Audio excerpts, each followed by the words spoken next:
Ms. Magazine reports that women's shelters in Afghanistan, long under fire from conservatives in the country, now face their toughest battle yet for survival.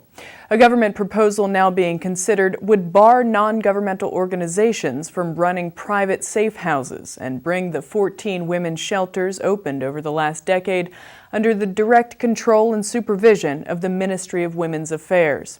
For years, opponents of women's rights in Afghanistan, including high-profile conservative political leaders, have accused the shelters of promoting prostitution.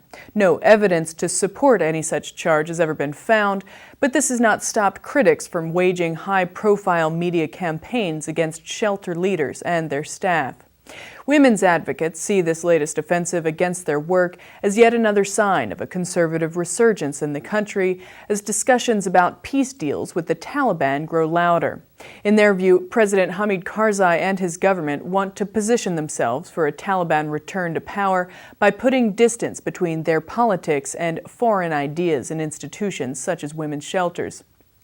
The Afghan Women's Skills Development Center, which runs a shelter in Kabul, issued a statement saying, quote, "At this sensitive time when the government is going to start negotiation for peace and reconciliation with the opponents, women's human rights are on the top list of threats."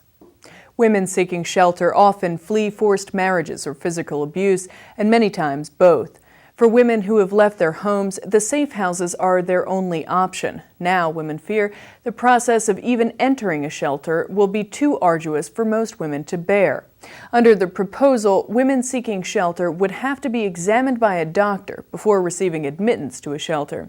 They would then face monthly medical examinations and be banned from leaving the shelter without the express permission of government authorities.